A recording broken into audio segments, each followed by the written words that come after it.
জগন্নাথ বিশ্ববিদ্যালয় এবং 15ই জুলাইয়ের পরেও বিভিন্ন জায়গায় যে যার জায়গা থেকে আন্দোলনে অংশগ্রহণ করেছেন, ফলে গণ অভ্যুত্থান সফল হয়েছে। এবারে নির্বাচনে জনগণ 2টা ভোট দিয়েছে।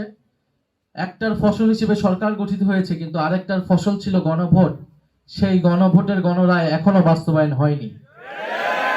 ফলে জুলাই সনদ বাস্তবায়নের জন্য, সংস্কার বাস্তবায়নের জন্য আপনারা যারা প্রথমবার ভোট দিয়েছেন, হ্যাঁ ভোট দিয়েছেন, আপনাদের ভোটাধিকার রক্ষার জন্য আমরা কাজ করছি। আপনারা সেই জায়গা থেকে সচেতন হবেন। 15ই জুলাই যখন হলে আমাদের কিছু ছেলেকে বাধা দেওয়া হলো, তখন বাকের একটা মিছিল নিয়ে রাজু ভাস্কর্য থেকে হলে আমাদের যে ঢাকা বিশ্ববিদ্যালয়ের হল পাড়ার দিকে তারা গেল এবং সেখানে তাদের উপর আক্রমণ হলো। এবং সেখান থেকে তারা ফোন দিচ্ছিল যে আপনারা আসেন, রাজু ভাস্কর্যে যারা আছেন আপনারা সবাইকে নিয়ে আসেন। কিন্তু আমি জগন্নাথ বিশ্ববিদ্যালয় তখন স্বর্ণার সাথে কথা বলতেছি, ওরা মিছিল নিয়ে আসতেছে। আমি বলতেছি দ্রুত আসো, দ্রুত আসো, তোমরা কোথায়, কত দূর? আমি মিনিটে আমাকে অনেকে ফোন দিতেছে ডিজিএফআই থেকে,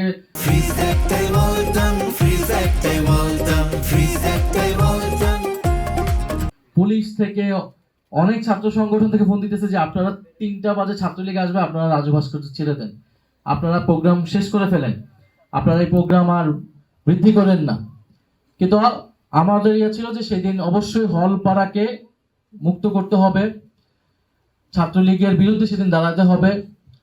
তো জগন্নাথ বিশ্ববিদ্যালয়ের মিছিলটা যেই মাত্র আসছে, তখন সেই মিছিলটা নিয়েই মেয়েদেরকে সামনে সারিতে রেখে মিছিলটা নিয়ে কিন্তু আমরা হল পাড়ার দিকে গেলাম এবং সেই সময় হামলা শুরু হলো, প্রতিরোধ শুরু হলো।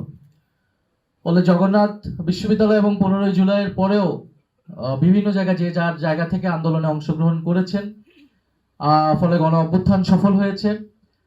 এখন এই জুলাই গণ অভ্যুত্থানের পরবর্তী যে বাংলাদেশ, সেটা নিয়ে আমাদের অনেকের হতাশা আছে, আশা আছে। কিন্তু আমরা মনে করি যে জুলাই গণ অভ্যুত্থান যেটা শুরু হয়েছিল, এই জন্য আজকের শিরোনামটা যেটা চলমান বিপ্লব, আমরা মনে করি জুলাই চলমান। জুলাই চলমান আছে, জুলাই চলমান থাকবে। জুলাই গণ অভ্যুত্থান ছিল গণতন্ত্রের জন্য, জনগণ যাতে তার ভোটাধিকার প্রয়োগ করতে পারে। এবারে নির্বাচনে জনগণ 2টা ভোট দিয়েছে।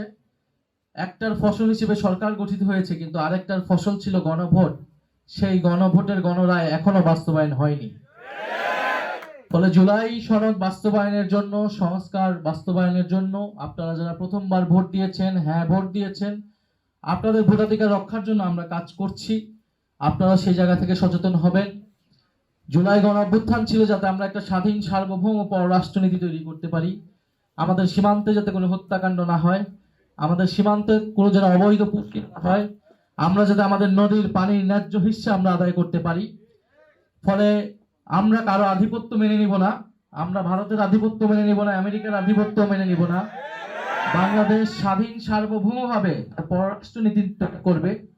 এটা ছিল জুলাই গণ অভ্যুত্থানের অনুপ্রেরণা।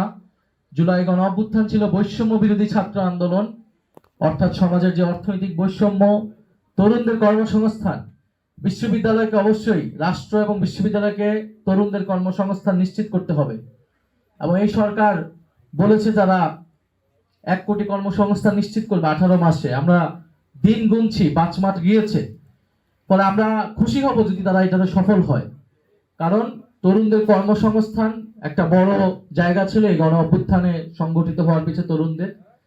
এবং বিশ্ববিদ্যালয় থেকে যেহেতু এই গণ আন্দোলন, গণবিদ্রোহ শুরু হয়েছিল, ফলে বিশ্ববিদ্যালয় সংস্কার অত্যন্ত জরুরি।